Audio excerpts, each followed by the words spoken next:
Assalamualaikum warahmatullahi wabarakatuh.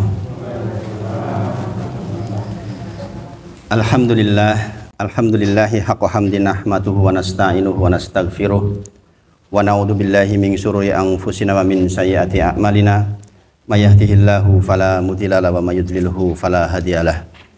Asyhadu alla ilaha illallah wa asyhadu anna Muhammadan abduhu wa rasuluh. Allahumma sholli ala Muhammad wa ala ali Muhammad. Subhanaka la ilma lana illa ma 'allamtana innaka antal alimul hakim. Rabbi shrah li sadri wa yassir li amri wahlul 'uqdatam min lisani yafqahu qawli. Amma ba'd. Bapak Ibu sedaya, kita pertama bersyukur kepada Allah atas titipan nikmat yang Allah berikan kepada kita. Banyak sekali nikmat yang kita peroleh insyaallah, khususnya nikmat umur, nikmat sehat, nikmat kesempatan yang menjadi bekal utama kita menjalankan tugas kita sebagai hambanya Allah, yaitu untuk beribadah kepadanya. Wa ma khalaqatul jinna wal insa illa liya'budun. Tidaklah diciptakan jin dan manusia kecuali hanya untuk beribadah kepada Allah saja.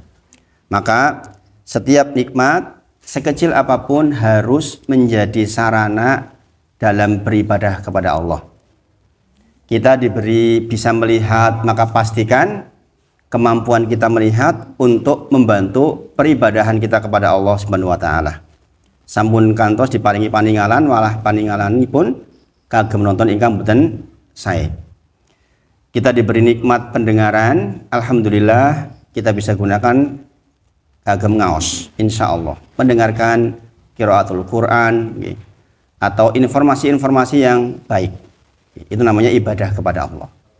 Kemudian kita diberi kesehatan kaki, maka pastikan kaki ini menuju kepada ibadah kepada Allah Subhanahu wa taala. Ringan berangkat ke masjid, ringan ngaos insyaallah. Kita diberi kesehatan jantung kita. Alhamdulillah.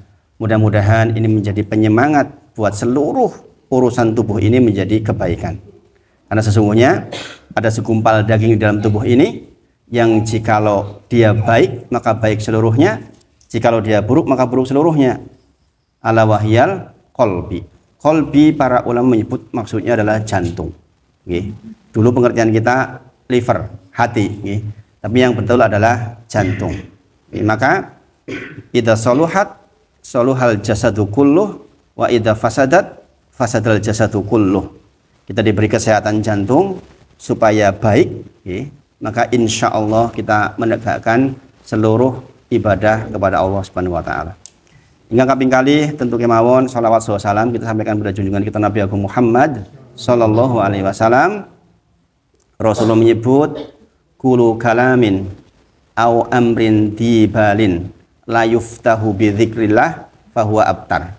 Nopo mawon perkataan, pertemuan, ngobrol kekalian, ngobrol tentang pertemuan RT kok mboten diawali kali zikrullah, mboten diawali dengan bismillahirrahmanirrahim, enggak diawali dengan sholawat kepada Nabi Muhammad sallallahu alaihi wasallam, fahuwa abtar. Maka pertemuan itu, majelis itu terputus dari rahmat Allah Subhanahu wa taala. Maka pastikan setiap kita sudah mengucapkan bismillahirrahmanirrahim ketika kita mulai ngaji. Sebagaimana biasanya saya ucapkan bismillah begitu. Oke. Jenengan juga mengucapkan, monggo sareng-sareng. Bismillahirrahmanirrahim. Sekali lagi Rasulullah bersabda, kulu kalamin, semua ucapan, aw amrin atau semua urusan dibalin yang penting. Kemudian la yuftahu bidzikrillah, tidak dibuka dengan zikrullah, fahuwa abtar, maka terputus. Insya Allah kita sudah menyambungkan rahmat kita kepada Allah Subhanahu wa taala, rahmat Allah kepada kita malam hari ini, sehingga mudah-mudahan pertemuan dalam 1 jam ke depan dirahmati oleh Allah Subhanahu wa taala. Bapak Ibu sedaya, ada 2 bagian yang hendak kita pelajari malam hari ini, yaitu melanjutkan tentang kitab sholat kita. Yang pertama, kemudian kita akan belajar lagi tentang rukun iman kita, yaitu iman kepada Allah Subhanahu wa taala. Panjang urusan iman kepada Allah Subhanahu wa taala. Niki munggal to niki teng Jawi. Mungkin ketinggal ke pirang buatan? Kurang dekat nggih? Oh iya, saya kurang sensitif ini mas kayaknya mas.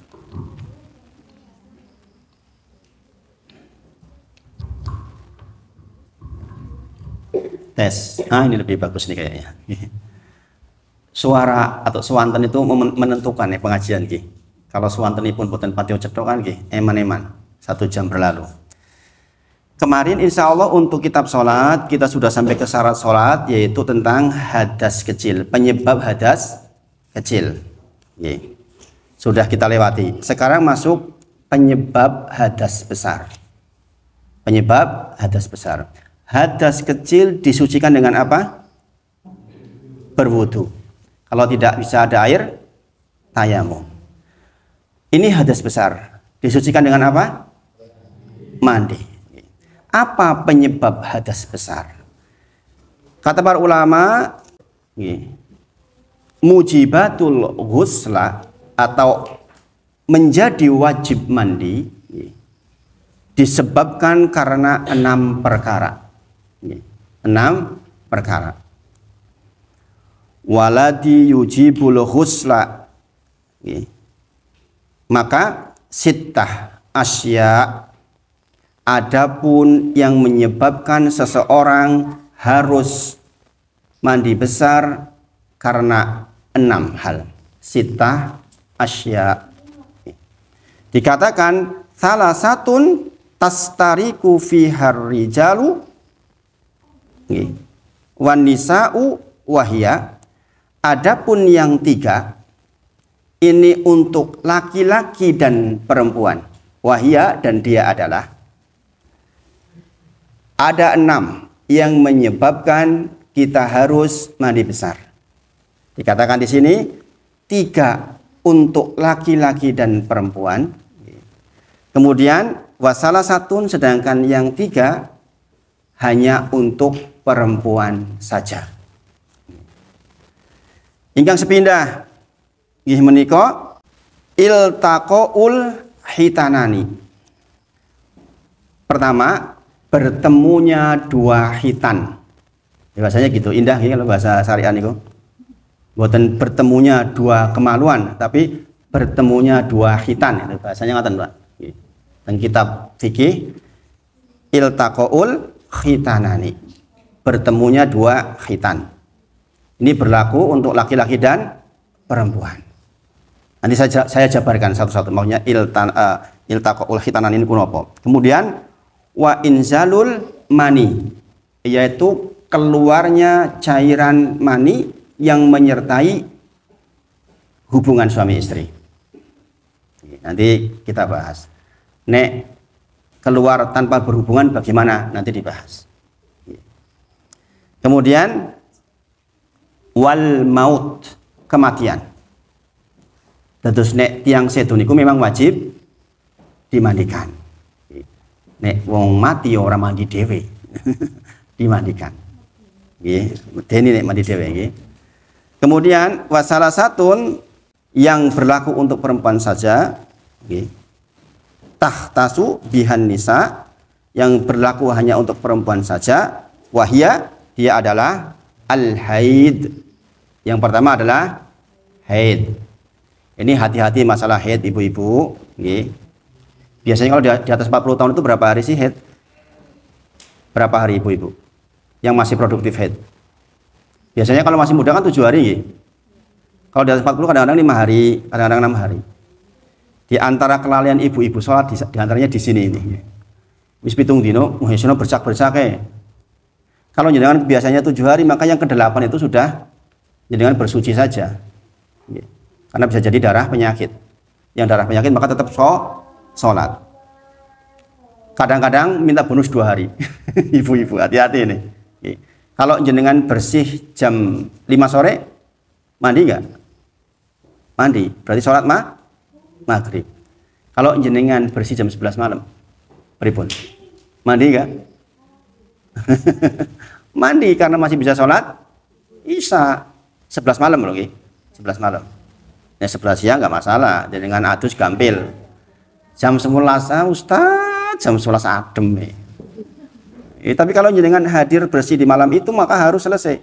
Jangan tunggu subuh. Karena ada pengertian di masyarakat mulai sholat meneh subuh. Nah ini keliru ibu-ibu. Keliru. Nanti kita bahas satu-satu. Kemudian wan nifas adalah nifas. Nifas juga harus hati-hati. Ada yang mengatakan harus 40 hari, enggak selalu begitu. Nanti kita bahas. Kemudian wal wiladah, yaitu melahirkan. Jadi jelasnya Bapak Ibu, ada 6 perkara yang mengharuskan kita mandi wajib. 3 untuk laki-laki dan perempuan, yang 3 untuk perempuan saja.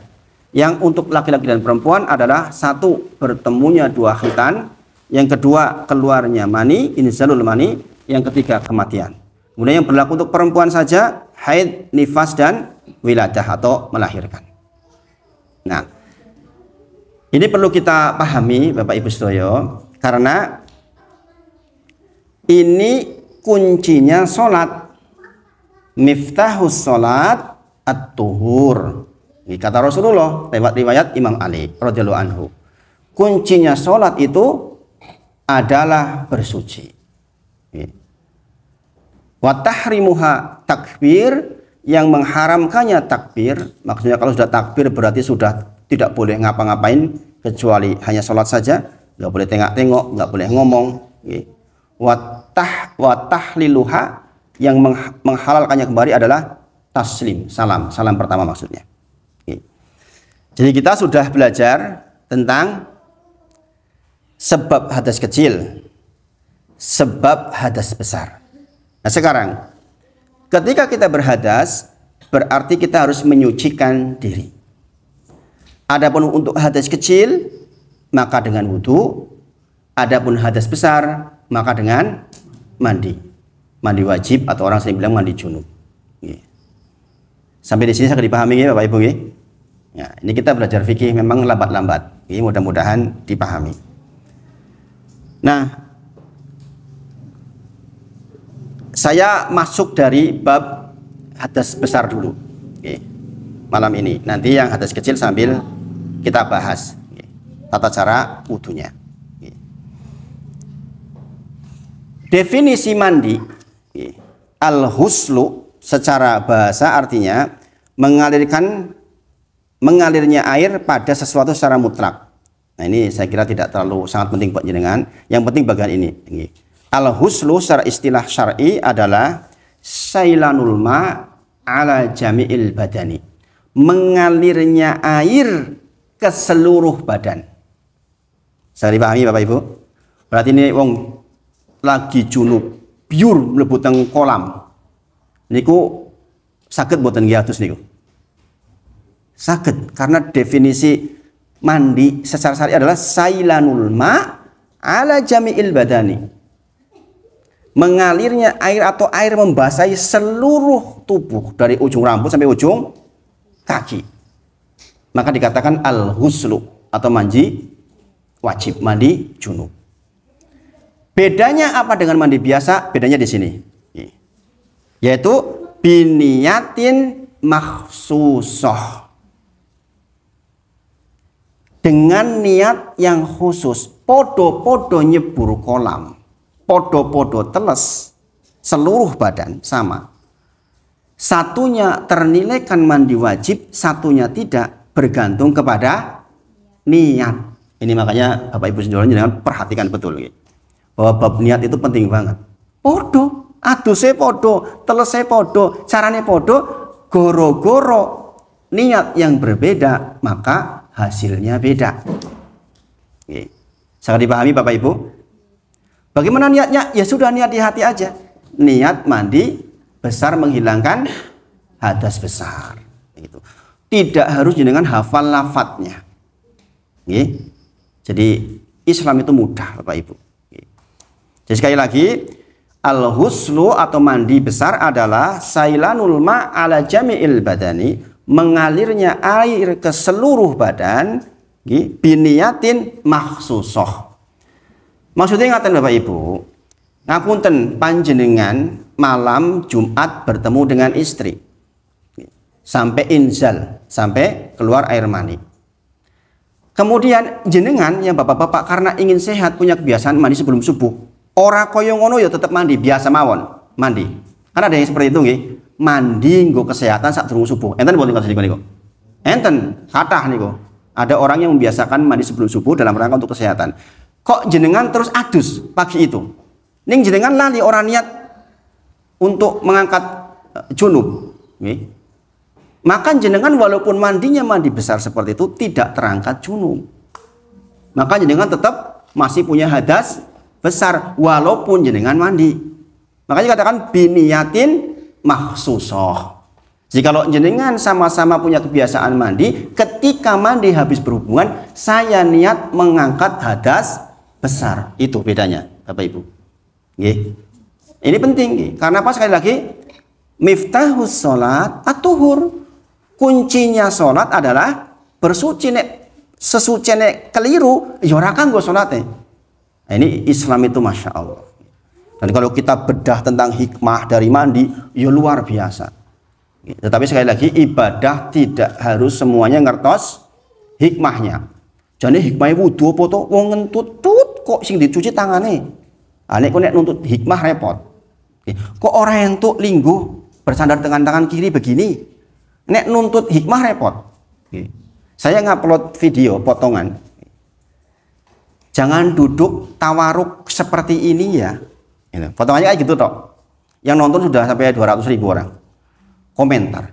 Iki Ustadz apa yang ngajari apa? Maksudnya enggak koyo ngene ora entuk. Apa manfaatnya hikmah itu apa? Rasulullah ngendika suatu ketika orang lewat, ya, Rasulullah lewat di depan orang sedang duduk begini. Bersandar dengan tangan kiri. Rasul mengatakan, apakah engkau ingin duduk sebagaimana duduknya orang yang dimurkai? Al-Yahud maksudnya al-maktub alaihim. Coba, apakah Rasulullah menerangkan nek lingguh koyo ngono iki manfaat kekeliruannya begini-begini, manfaatnya begini? Kan enggak. Maka di dalam ibadah itu ada yang ta'abudi, wis manut wae. Ada bagian itu. Karena apa? Kenyataannya pikiran kita niku terbatas. Mboten sedaya kedang kertos hikmahnya. Bahwa semua ibadah ada hikmahnya, enggih. Tapi tidak harus kita tahu seluruhnya. Yang penting kita ikuti apa yang Rasulullah contohkan. Ini bagian ini penting. Ini untuk menghancurkan kesombongan orang-orang yang na'udzubillah merasa pinter, merasa otaknya tak terbatas, sehingga dia semuanya harus dipikir. Padahal nggak harus juga seperti itu di dalam ibadah. Sangat dipahami Bapak Ibu? Jadi definisi mandi seperti itu.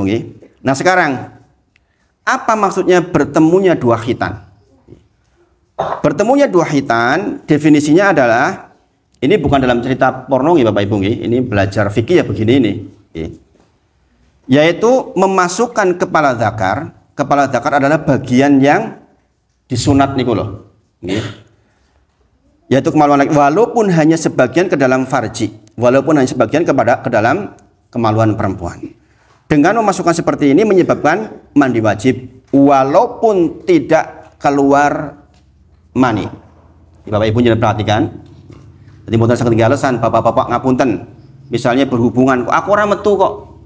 Terus jenengan mengatakan saya nggak mandi, itu keliru. Karena definisi pertemuannya dua khitan adalah ketika kepala zakar sebagian atau seluruhnya masuk ke farji perempuan.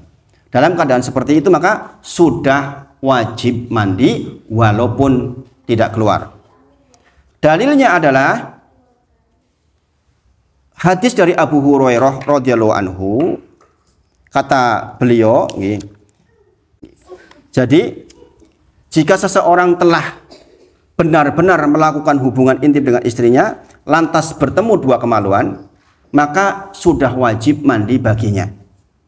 Itu dalilnya, riwayat Abu Hurairah radhiyallahu anhu. Di dalam riwayat Muslim dikatakan wa in lam yunzil, walaupun tidak sampai keluar air mani. Sekali lagi, bersuci adalah kuncinya sholat. Maka yang begini-begini harus diperhatikan. Jangan sampai jenengan sholat boten sah goro-goro keliru di dalam menyikapi bersuci. Kemudian jima atau pertemuannya dua khitan di dalam ilmu fikih disebut dengan kata al-wat'u, yaitu memasukkan kemaluan laki-laki pada kemaluan perempuan sehingga seakan-akan menjadi satu. Sekali lagi ini bukan dalam cerita porno, ini cerita fikih. Ini orang sudah berumah tangga semua, jenengan harus tahu, jangan sampai jenengan keliru di dalam menyikapi hal seperti ini.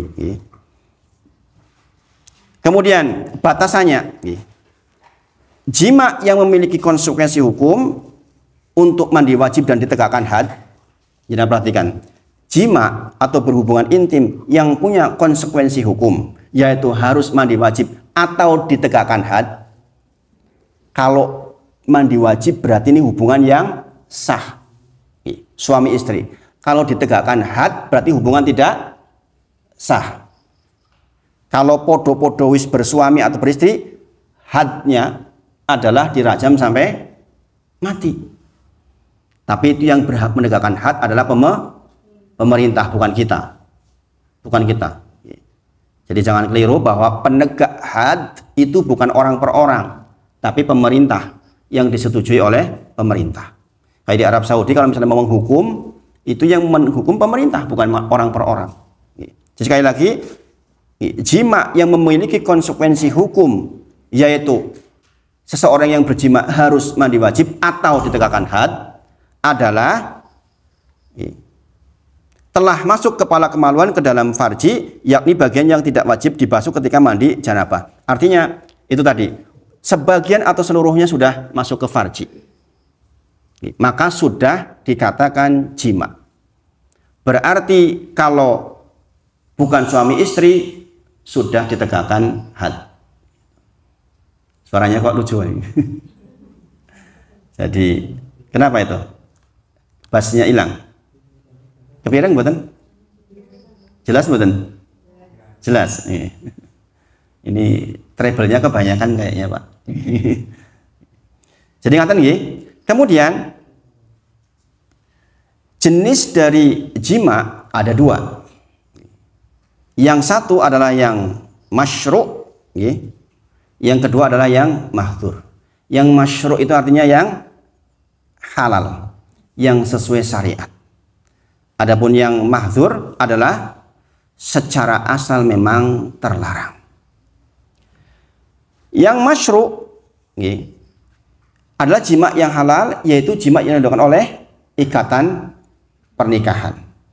Zaman dulu ada perbudakan, tapi sekarang sudah tidak ada. Tetapi yang halal ini bisa berubah menjadi haram ketika dalam 6 keadaan. Jangan perhatikan betul ini. Ini bagian dari pelajaran fikih kita. Yang pertama, jikalau sedang haid, maka haram seorang laki-laki mendatangi istrinya. Jadi istri berhak menolak dengan keras kalau ada suami mengajak berhubungan pada saat haid. Meskipun pun kemelenceng koyo kok jenengan harus tetap kenceng karena haram. Karena haram. Sub pembahasan ini sebenarnya luas. Bagaimana ketika Aisyah radhiyallahu anha sedang haid? Apa yang dilakukan oleh Rasulullah? Sebenarnya pembagian pembelajaran khusus, tapi saya tidak sedang bahas itu. Ada pelajaran fikih khusus tentang kondisi itu. Saya itu dikeluhi banyak orang, Pak, tentang masalah apalagi rumah tangga muda. Ya kan? Rumah tangga muda itu menghadapi masa haid itu berat, Bapak Ibu. Kalau yang sepuh-sepuh mbak menawa udah serapengin gitu. Tapi yang muda ini sering saya dikeluh itu, saya kemarin kebablasan sedang haid itu berulang kali.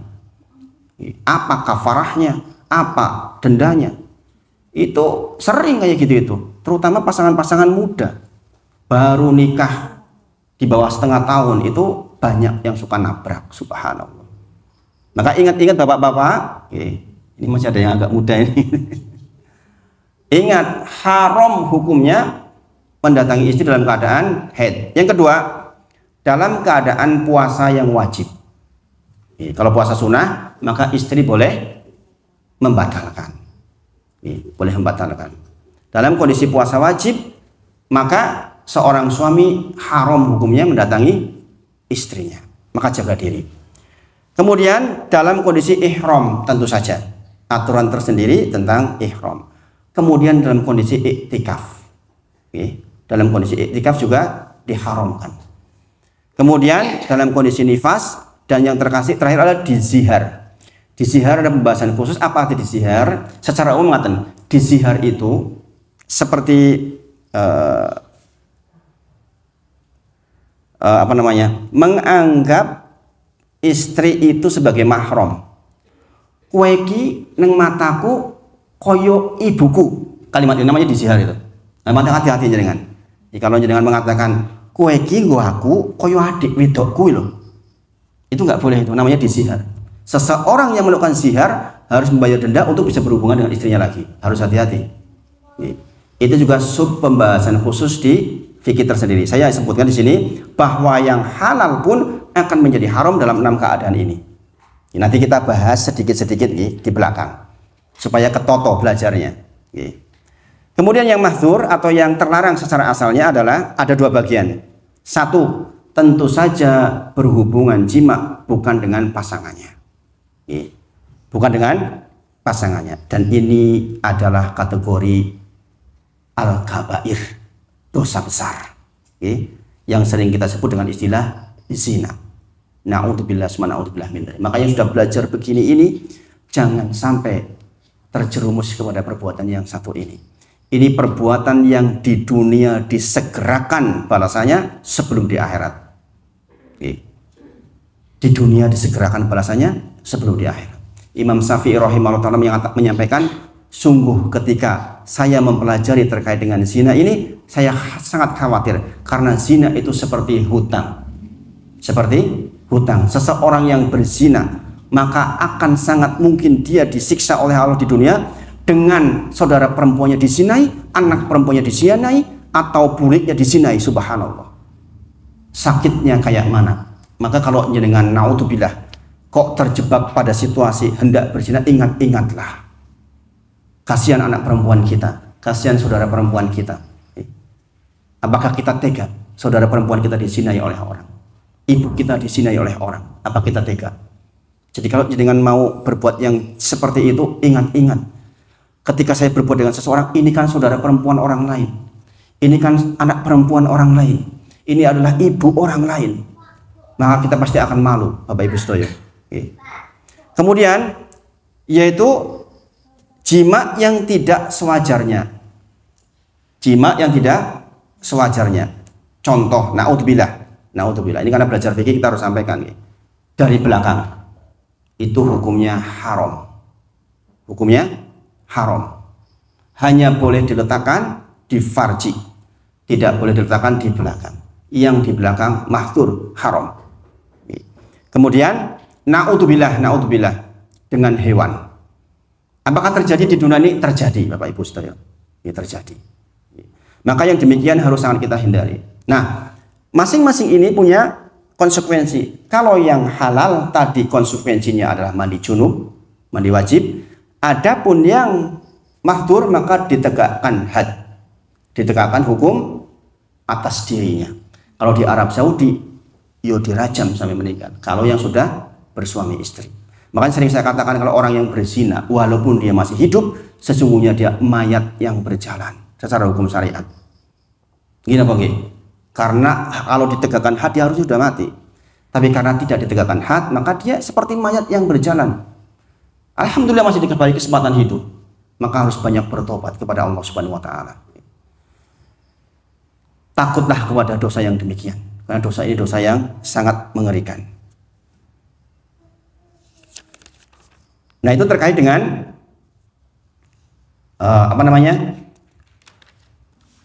yang pertama, yaitu bertemunya buah khitan. Kemudian terkait dengan keluarnya mani,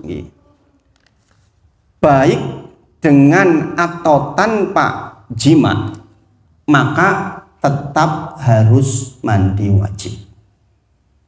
Jenengan ngapunten, nonton wong ayu banget, bapak-bapak. Kemudian sampai keluar air mani, walaupun tidak bersentuhan, maka tetap mandi junub. Jadi diperhatikan, jangan sampai kemudian sudah seharusnya junub nggak junub, nanti jangan nggak sah sholatnya. Kemudian kematian.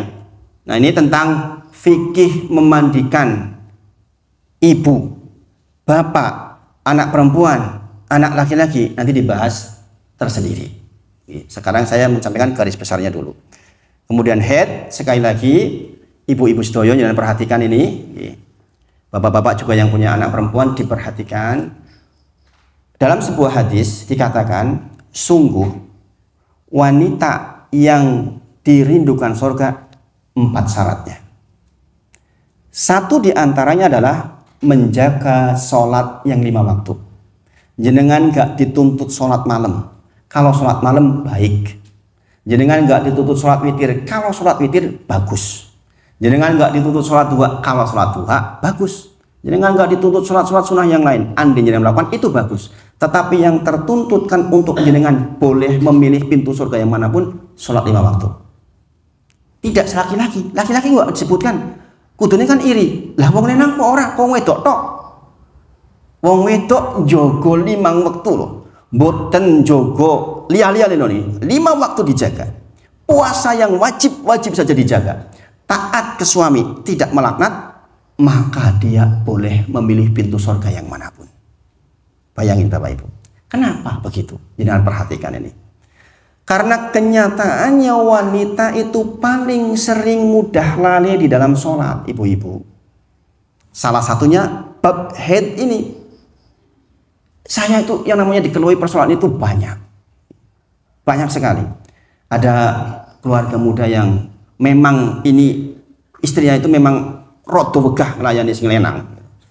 Jadi kalau sudah ditanya sama suaminya, kok kowe urung sholat? Ini kan kode, ya enggak? Yang rumah tangga masih muda kan tahu itu. Kalau suami udah nanya, kowe wis 7 dina urung sholat. Itu suami lagi karep, ya kan? Saya dulu diajari oleh ibu saya, karena keluarga saya perempuan banyak, 6 orang perempuan. Jadi saya itu dari kecil udah biasa mendengar ibu saya bilang begini, "Suk nek kowe duwe bojo, nek bojomu karep gek dirampungke. Sebab nek ora mumet." Itu ibu saya sering bilang kayak gitu, karena ibu saya juga orang yang agamis, paham betul hal seperti itu. Sampai Rasul mengatakan kalaupun lagi di dapur diselesaikan, karena itu memang berbahaya buat laki-laki. Gini apa buatan Pak? Inggih katanya. Kadang-kadang perempuan karena wegah, apalagi masih menyusui, maka kadang-kadang dia alasan iki loh isi bercak-bercak, ora percaya giji abang. Subhanallah. Minta bonus 2 hari, kadang-kadang 3 hari. Akhirnya dia nggak sholat yang seharusnya sudah sholat. Yang kedua, kapan perempuan bisa lalai? Ketika nifas. Nifas banyak perempuan yang tahunya harus 40 hari. Padahal nifas tergantung kondisi tubuh. Ada yang 15-20 hari selesai. Ada yang 50 hari selesai, tergantung kondisinya. Maka pastikan dengan tahu betul batasan-batasan nifas. Yang ketiga, sering terjadi nih ibu-ibu. Kenapa ibu-ibu kok dikhususkan jaga 5 waktu nek iso jaminan surga? Karena memang kenyataannya banyak sekali. Contoh, saya lihat ini kenyataan nih. Arab kondangan. Kondangannya jam 1. Jenengan dandan soko jam 11. Jelidit. Saya kadang-kadang nggak habis pikir, ibu-ibu kok banyak jadi ibu-ibu palsu. Ininya palsu, saya werkudoro. Kadang-kadang ada yang dikasih sekarang ini titik-titik di sini loh. Lihat ya wong ketepen malah. Di sini subhanallah. Jadi merah merona, padahal coklat. Itu. Itu dandannya bisa lama sekali itu. Lewat waktu masa duhur. Subhanallah. Kemudian jilbab, kalau jilbab Arab itu lo gampang meslup siji tok rampung. Jilbabnya orang Indonesia kalau mau kondangan. Atasnya tuh 3 lapis. Sini ono miringnya ini. Subhanallah. Ini apa nggih? Semutek-mutek betul-betul sogi kembang. Ini kalau mau wudu bagaimana? Suaminya bilang, "Bu, iki wis meh asar." Bapak kena mati ra kosong menoleh. Iki kok dibongkar-bongkar wudu barang. Lalai. Enggak sholat akhirnya kadang-kadang. Subhanallah. Nah, maka ibu-ibu kalau jenengan mau dandan seperti itu, pastikan jenengan dalam kondisi suci. Karena kuncinya sholat adalah bersuci. Jenengan harus bersuci dulu. Nek pengen kentut piye, resiko jangan kentut. Enggak boleh. Kondangan aduh mangan oke kentut, ya jangan kentut. Kecuali jenengan yakin masih punya waktu untuk sholat. Nah, ini ibu-ibu, makanya ibu-ibu tuh kekhususan ibu-ibu njogo 5 waktu enek sukses jaminan surga jenengan, masya Allah. Karena persoalannya tadi rentetannya sholat itu ada bersucinya, njogo ini bersuci ini bukan gampil, ibu-ibu.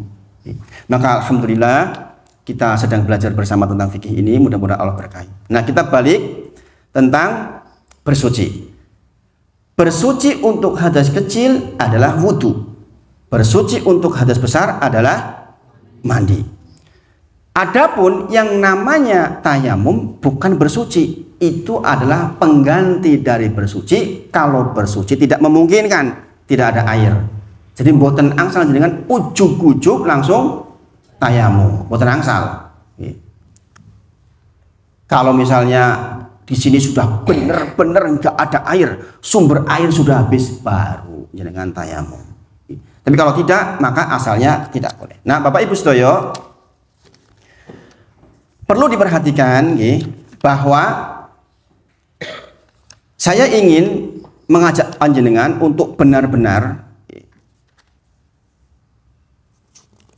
memahami betul persoalan bersuci ini dengan seluruh manfaat yang bisa diambil. Dengan seluruh manfaat yang bisa diambil. Kadang panjenengan bersuci wudu tidak dalam rangka sholat. Gini apa nggih? Kadang jenengan wudu dalam rangka untuk mau sare. Atau jenengan wudu memang punya kebiasaan menjaga wudu. Sangat dipahami sampai di sini. Dan ini manfaatnya besarnya luar biasa. Maka saya ngajak panjenengan bukan hanya karena sholat saja dengan wudu. Ayo kita punya kebiasaan jaga wudu. Jaga wudu. Dari Abu Buraidah, Rasulullah Shallallahu Alaihi Wasallam pagi-pagi panggil Bilal. Ya Bilal. Ta'al Bilal, kesini Bilal. Ya Bilal, bima sababtani ilal jannah. Wahai Bilal, kenapa engkau mendahului aku ke surga? Bilal niku tiyang ireng, tiyang ireng budak ora sugih. Tetapi Bilal mendahului Rasulullah masuk surga. Kata Rasulullah, madakhalatul jannah qattu ila sami'tu khosyatak amami. Kata Rasulullah, aku tidaklah masuk surga sama sekali melainkan aku mendengar sandalmu, suara sandalmu di hadapanku. Kemudian dalam riwayat dikatakan dakhalatul bari hatal jannah fasami'tu khosyatak amami. Aku memasuki surga di malam hari dan aku mendengar suara sandalmu di hadapanku. Kata Rasulullah, kula mlebet teng surga di malam hari. Dan saya mendengar sandalnya Bilal. Maka Bilal menjawab, ya Rasulullah, ma'adan tuqattu ila sholaitu raka'atain. Ya Rasulullah, aku terbiasa tidak meninggalkan sholat 2 rakaat sedikit pun. Setiap kali aku berhadas, aku lantas berwudu dan aku membebani diriku dengan sholat 2 rakaat setelahnya. Kebiasaan Bilal setelah berwudu diikuti dengan sholat 2 rakaat. Amalan ini menjadikan Bilal terdengar sandalnya mendahului Rasulullah di surga. Masya Allah. Jadi jenengan, kalau memang kondisinya memungkinkan, membebani diri dengan sholat 2 rakaat setelah wudu, itu baik. Itu baik. Ini pertama tentang wudu. Bayangkan Bapak Ibu sedaya, Anda jenengan termasuk orang yang bisa begitu. Masya Allah. Dahsyatnya. Tadi siang saya isi Jumatan di kota. Saya ngobrol dengan orang-orang yang dia pengusaha tetapi penyokong dakwah. Orang-orang muda ini penghasilannya di atas 100 juta per bulan. Dan mereka menyokong dakwah-dakwah besar. Masya Allah. Apa amalannya? Salah satunya ini. Salah satu amalannya adalah menjaga wudunya. Masya Allah. Sehingga usahanya dijaga sama Allah. Saya sendiri terkaget-kaget. Masih muda-muda, Masya Allah. Masya Allah. Kemudian Imam Nawawi rahimahullah ta'ala menyebutkan disunnahkan menjaga wudu dalam keadaan selalu bersuci berarti termasuk juga kala kita hendak tidur. Maka nanti jenengan kondur mau sare, jenengan ambil air wudu. Hadis dari Al-Bara bin Azib radhiyallahu anhu dikatakan, jikalau panjenengan hendak berbaring untuk tidur, maka bersucilah dengan wudu sebagaimana wudunya panjenengan mau sholat. Maka barang siapa yang dalam kondisi seperti itu, maka dijaga dan disucikan oleh Allah Subhanahu wa taala. Apa tambahannya? Ini doanya dengan dihafalin. Agak panjang. Belajar fikih harus mau ngulang-ulang di rumah. Ya Bapak Ibu nggih. Jadi mboten namung mireng ketemu mriki tok. Barang siapa yang hendak membaringkan tubuhnya hendak tidur kemudian dia wudu sebagai wudunya mau sholat, kemudian dia membaca doa Allahumma aslamtu wajhiya ilaik, Allahumma ya Allah aslamtu, saya menyerahkan diriku kepadamu, wajhiya ilaik, wajahku kepadamu, wa fawadtu amri ilaik, kemudian wa alja'tu dhahri ilaik rohbatan wa rohbatan ilaik. Agak panjang ya. Kemudian lamalja walamanja minka illa ilaik, Allahumma amantu bi kitabik alladzi anzalta wa bi nabiyyik alladzi arsalta. Maka orang yang membaca doa ini kalau mati di dalam tidurnya, maka dia mati dalam keadaan fitrah. Mati dalam keadaan fitrah. Maka jadikanlah doa itu sebagai penutup sebelum tidurmu. Nanti saya kirim redaksinya ke Bu Yuni insya Allah. Kalau sering diamalkan insya Allah hafal. Saya sendiri tidak selalu ini. Kadang-kadang hanya doa-doa standar saja. Tapi redaksi hadisnya begitu. Kemudian apa keuntungan lagi ketika kita tidur dalam kondisi berwudu? Nggih menika didoakan oleh malaikat. Barang siapa yang tidur dalam keadaan suci, maka malaikat akan bersamanya di dalam pakaiannya. Falam yastaikid ila qolal malak, tidaklah dia terbangun kecuali malaikat sudah mendoakan Allahumma gfir li abdika fulanah. Kalau perempuan, ya Allah ampunilah Bu Yuni misalnya, ya Allah ampunilah Busri itu misalnya. Fa innahu, sesungguhnya dia tidur dalam kondisi bersuci. Gitu. Jangan mau nggak didoakan malaikat begitu. Jadi panjenengan belum baca yang tadi sholat doa yang tadi, tapi jenengan sholat tidur dalam kondisi jenengan berwudu sepanjang malam didoakan begini oleh malaikat sampai jenengan bangun. Masya Allah.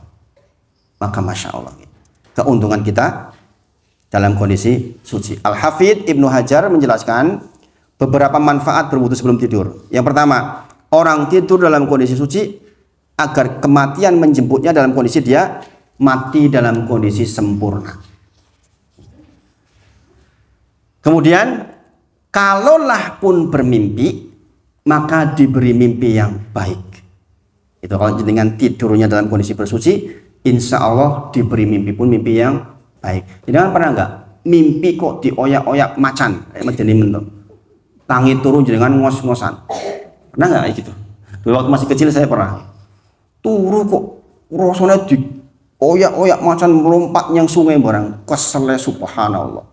Tangi turu dudu penak jebul malah awake koyo remek kabeh. Gini apa nggih? Maka pastikan jangan bersuci menjelang tidur.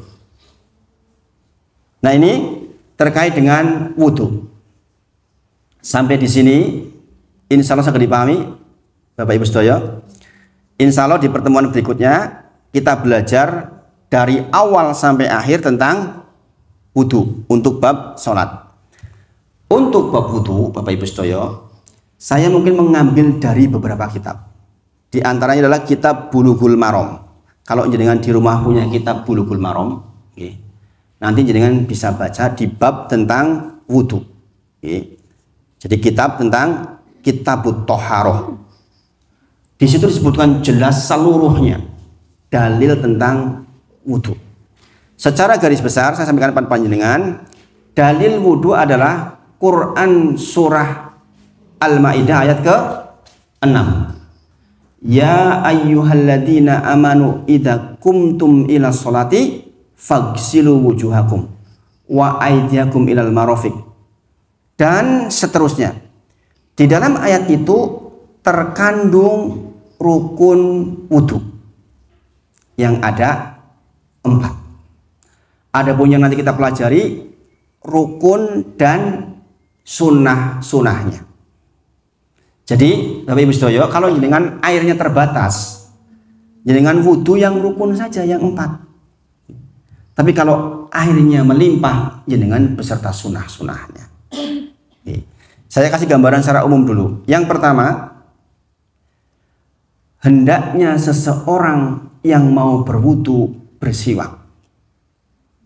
Pertanyaannya sekarang, apa itu siwak? Siwak itu artinya menggosok.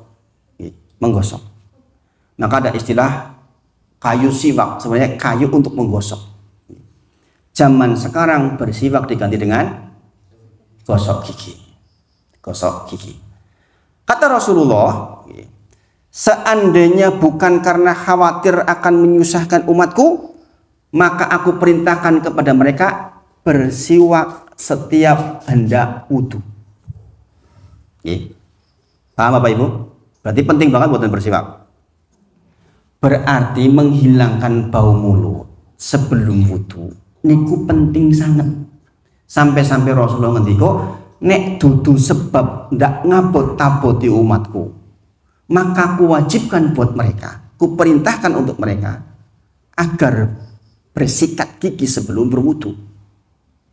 Maka kalau jenengan wungu dalu, yang pertama dilakukan niku jenengan bersiwak atau bersikat gigi, kemudian jenengan baru berwudu. Saya akan dipahami seperti sini. Karena bahasanya ku perintahkan, asal kata perintah amar, perintah itu adalah wajib Bapak Ibu. Wajib asalnya, meskipun ini dihukumi sunnah, tapi asalnya perintah itu wajib. Berarti yang namanya sikat gigian itu penting sangat di dalam mengantarkan kita dalam bersuci. Nah ini, jadi yang biasanya itu belum bapak-bapak. Biasanya langsung wudu gitu. Nah sekarang sudah tahu jenengan bahwa Rasulullah mengatakan, kalau bukan karena takut memberatkan umatku, maka aku perintahkan kepada setiap orang yang akan berwudu bersiwak. Inilah dahsyatnya yang namanya fikih Islam Bapak Ibu sekalian. Sampai hal seperti itu diatur. Mohon maaf misalnya, jenengan suami istri ngobrol, namanya suami istri kan deket. Kalau bahu kan repot, gini apa nggih? Janjane mambu ning yo piye meneh bojoku yo tak tahan-tahan. Gini apa nggih? Ini masalah Bapak Ibu sekalian. Makanya dikatakan seandainya bukan karena memberatkan, pasti diperintahkan untuk terus-terusan bersiwak. Nah ini pengantar wudhu bersiwak, ini ilmu. Tolong jangan praktekkan. Mulai latihan nanti kontur, jangan bersiwak. Mau tidur otomatis bersiwak, jangan mau wudhu, ya kan? Bersiwak. Sekali lagi siwak bisa diganti dengan sikat gigi. Sikat gigi. Sebenarnya siwak itu yang penting lembut. Siwak itu untuk menggosok yang lembut, yang menjangkau keseluruhan mulut, itu maksudnya. Makanya sekarang sudah dimudahkan dengan sikat gigi. Kemudian Bapak Ibu sedaya, adapun tata cara wudhu yang lengkap sunnah dan wajibnya adalah di riwayat Utsman radhiyallahu anhu. Nanti yang akan kita pelajari di pertemuan berikutnya, detail insya Allah. Dari mulai kita ngambil airnya, kemudian pertama masuk pakai Bismillahirrahmanirrahim, kemudian kita menyela-nyela, ini sunnah, ini sunnah ini. Kemudian cara mengambil airnya, saya termasuk yang hati-hati kalau ngambil air. Karena Pak, ini kalau kita nggak hati-hati itu mubazir, Bapak Ibu sekalian. Jenengan akan menjadi orang yang efektif mulai dari tata cara ngambil air. Wah, banter banget, biok. Sayang Bapak Ibu sekalian. sayang. Kebanyakan kita masih begitu. Payungnya oke, rapopo, cat banter banget. Ini keliru. Sunahnya ambil sedikit. Nah, itu insya Allah kita pelajari di pertemuan berikutnya. Sisa waktu kita masuk ke bab akidah. Sudah ngantuk belum? Jangan rodo ngantuk toh. Tapi kalau nggak dipelajari nanti jenengan eman-eman 2 minggu sekali. Saya juga sebenarnya sudah capek. Tapi karena saking sayangnya saya sama panjenengan, insya Allah. Karena saking sayangnya sama panjenengan semua, insya Allah. Maka kita mengulur waktu sedikit, insya Allah. Kemarin kita sudah sampai kepada hadis Jibril. Bapak Ibu sedaya jangan perlu perhatikan. Agama kita itu terkumpul di dalam 3 hadis. Agama kita terkumpul di dalam 3 hadis. Kalau Al-Ikhlas itu thuluthul Quran, sepertiga Quran. Barang siapa yang membaca Al-Ikhlas 10 kali, maka kata Rasulullah dibangunkan 1 rumah di sorga. 10 kali, Pak. Kalau jangan pengen punya rumah di sorga, baca Al-Ikhlas 10 kali. Sahabat bertanya kepada Rasul, ya Rasulullah, kalau begitu saya akan baca sebanyak-banyaknya. Rasul menjawab, rahmat Allah lebih luas dari permintaanmu. Berarti ini ping 20 loro, ping 30 telu, ping 110. Iya, rahmat Allah lebih luas dari permintaan kita, terserah Allah. Yang pasti dalilnya adalah setiap 10 diberikan 1 rumah. Masya Allah. Nah, itu Al-Ikhlas yang thuluthul Quran. Ada hadis, 3 hadis. Hadis yang pertama bernilai sepertiga Quran. Hadis sepertiga agama. Hadis yang kedua sepertiga agama. Hadis yang ketiga sepertiga agama. Hadis yang pertama yang bernilai sepertiga adalah hadis niat. Hadis niat. Saya tanya kepada panjenengan, apa niat panjenengan belajar seperti ini? Dulu sudah dibahas. Ada yang ingat nggak? Apa niat jenengan belajar? Apa itu? 1, biar paham, betul. Menghilangkan kejahilan. Yang kedua, agar tawaduk di dalam ilmu. Jadi jenengan belajar bukan untuk menyalah-nyalahkan orang lain maksudnya. Semakin belajar, semakin netes, semakin merunduk seperti padi niku lho. Semakin berisi, semakin ke bawah. Maka belajar dengan saya jangan sampai hasilnya nyalah-nyalah ke wong liya, jangan. Karena itu keliru berarti belajarnya. Maka ketahuilah, niat itu menjadi penting. Niat belajar kita sudah tahu. Innamal a'malu binniyat wa innama likulli imri'in ma nawa. Faman kanat hijratuhu illallah wa rasulih fa hijratuhu ilallah wa rasulih. Wa man kanat hijratuhu lidunya yusibuha au imra'atin yankihuha, maka hijrahnya ma hajara ilaih. Ini sepertiga agama Bapak Ibu sekalian. Bahwa sepertiga agama kita ada di hadis niat. Sebab dikatakan segala sesuatu bergantung kepada niatnya. Termasuk mandi tadi itu. Podo-podo adus. Sebab karena si jine niat, si jine ora, satunya mengangkat hadas, satunya tidak. Maka seseorang yang tidak paham bab niat, ibadahnya bisa nggak bermanfaat, Bapak Ibu sedaya. Maka pastikan niat kita ibadah hanya karena Allah saja. Mencari ridho Allah, mencari wajah Allah, mencari pahala Allah. Jangan selainnya.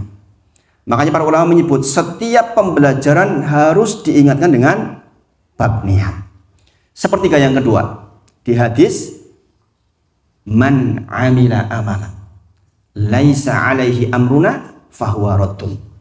Barang siapa sing sinten kemawon mengamalkan suatu amalan ingkang boten wonten tuntunan saking Rasulullah fahuwa raddun, maka amalanipun tertolak. Inilah mengapa kita belajar ini Bapak Ibu. Tata cara sholat. Sebab Rasulullah ngendika, "Shollu kama ra'aitumuni usolli." Sholatlah sebagaimana panjenengan melihat aku sholat. Berarti kalau kita ingin sholatnya diterima, wudunya diterima, sujudnya diterima, takbiratul ihramnya diterima, harus nepati seperti yang Rasulullah contohkan. Maka dikatakan sepertiga agama ada di hadis itu. Sing sinten kemawon pengen ketampi seluruh ibadahnya, kedah mengikuti Rasulullah. Maka ketika orang-orang Yahudi dulu mengatakan, kami ini loh orang yang dicintai Allah, turun ayat Quran surah Ali Imran ayat ke-31.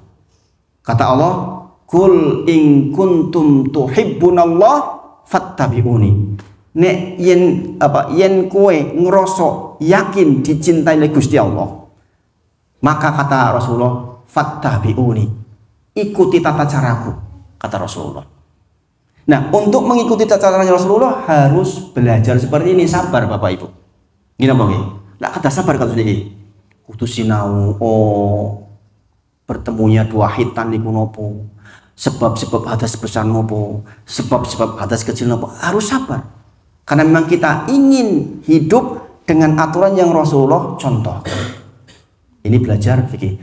Sepertiga yang ketiga agama adalah Rasulullah ngendika, innal halala bayyinun wa innal harama bayyinun. Kata Rasulullah, sungguh yang halal itu jelas, yang haram itu jelas. Di antara keduanya umurun mustabihat. Ada urusan yang remeng-remeng.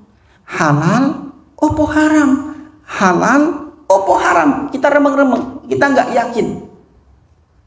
Maka Rasulullah menyebutkan, sing sinten kemawon jagi saking remeng-remeng, maka dia telah menjaga dirinya dan agamanya. Masya Allah. Waman waqa'a fi subhat, sing sinten kemawon mlebet teng bab ingkang remeng-remeng, maka Rasulullah ngendika, dia sudah masuk ke bab yang haram. Mungkin jenengan bertanya-tanya, jarene remeng-remeng, kok nek mlebu remeng-remeng dadi haram? Kata para ulama, karena di antara yang remeng-remeng itu bisa jadi haram. Kata Rasulullah, sedikit orang yang tahu bab yang mustabihat, yang remeng-remeng niku. Ada orang yang paham tentang remeng-remeng, ada yang tidak. Siapa yang tidak paham? Yang tidak paham adalah yang tidak mempelajarinya. Contoh, ngapunten yang masih ngerokok. Sebagian mengatakan rokok haram. Sebagian mengatakan rokok makruh. Gini apa nggih? Basul Masailnya NU atau Majelis Tarjihnya oleh Muhammadiyah, Basul Masailnya NU mengatakan makruh. Majelis Ulama Indonesia mengatakan haram. Tarjih Muhammadiyah mengatakan haram. Bagi yang sudah mempelajari ilmunya tahu, oh iki makruh menurut Basul Masail NU. Oh ini haram menurutmu. Cetha niku. Yang tidak cetha adalah orang-orang yang tidak tahu hukumnya. Iki opo yo? Halal opo haram? Opo makruh? Kita nggak yakin. Maka Rasulullah kasih saran, nek ketemu bab sing samar-samar, tinggalin Bapak Ibu. Nek jenengan kok melihat suatu hukum, ulama ada yang membolehkan, ada yang tidak, ada yang membolehkan, ada yang tidak, tinggalin kata Rasulullah. Siapa yang meninggalkan yang seperti itu kata Rasulullah telah menjaga kehormatan dirinya dan agamanya. Karena bisa jadi yang remeng-remeng itu haram beneran. Jebul wis ngelakoni ping pir bola balik jebul haram, kan repot. Gini Bang. Maka Rasul sebutkan di dalam hadis itu, koyo-koyoto penggembala menggembalakan haula hima. Hima niku daerah larangan Bapak Ibu. Niki lapangan. Tulisan teng pinggir. He, ojo mlebu nyang lapangan niki yo, terlarang dipageri. Ada penggembala menggembalakan kambingnya haula hima. Haula itu di sekitar. Di sini menggembalanya. Kalau penggembalanya ngantuk, ini gembalaan masuk kepada wilayah larangan, itu maksudnya. Jadi kalau jenengan melihat kok sesuatu, ada ulama yang membolehkan, ada yang tidak, maka jenengan pergi jauh dari yang seperti itu. Jangan jenengan malah masuk ke wilayah itu. Wong sing cetha mawon kathah. Contoh cetok, salat duha jelas sunnah. Salat suruh, bar salat subuh tidak keluar masjid, di dalam masjid jenengan zikir sampai datang waktu suruh, jenengan salat suruh, maka pahalanya seperti umroh dan haji. Tamah, sempurna. Itu jelas hukumnya. Sunnah. Yang seperti itu saja banyak yang kita nggak lakukan. Maka kalau jenengan ketemu urusan yang masih samar-samar, kok ono ulama masih membolehkan, ada yang tidak, ragu-ragu, tinggalin. Karena itu lebih aman. Witir, sholat witir, sholat yang nggak ditinggal oleh Rasulullah. Cetok. Bahkan saya safar kemarin ke Cilacap, cuma 2 hari saja. Yang namanya witir itu nggak ditinggal Bapak Ibu. Safar itu yang ditinggal rawatib. Sholat sunnah rawatib ditinggal kalau safar. Itu yang sunnah. Tapi tidak untuk qobliyah subuh, tidak untuk duha, dan tidak untuk sholat witir. Niku cetok niku sunnah. Yang begitu itu lakukan Bapak Ibu sedoyo. Lakukan. Maka sepertiga agama ada di hadis itu. Sing haram jelas, sing halal jelas. Di tengah-tengahnya ada urusan yang ragu-ragu. Kalau jenengan taksir ragu-ragu, tinggalin kata Rasulullah. Karena yang ragu-ragu bisa jadi haram. Sangat dipahami Bapak Ibu. Mudah-mudahan ini bisa mendirect kita untuk berhati-hati di dalam beribadah, sehingga kita mendapatkan kebaikan yang banyak. Ini sepertinya waktunya habis untuk bahas ini. Mungkin itu saja malam hari ini. Kita lambat-lambat, nanti kita sambung di pertemuan berikutnya. Sudah 1 jam lewat sepertinya. Mudah-mudahan Allah berkahi pertemuan kita. Nanti kita sesuaikan supaya mendapatkan kebaikan yang banyak. Sebenarnya ini juga sangat penting, tapi mungkin kalau kemalaman jenengan juga terlalu capek. Kalau ada 1-2 pertanyaan, monggo kita tutup dulu dengan kafaratul majelis. Subhanakallahumma rabbana wa bihamdika asyhadu alla ilaha illa anta astaghfiruka wa atubu ilaik wa akhiru da'wana alhamdulillahirabbil alamin. Assalamualaikum warahmatullahi wabarakatuh. Monggo kalau ada 1-2 pertanyaan.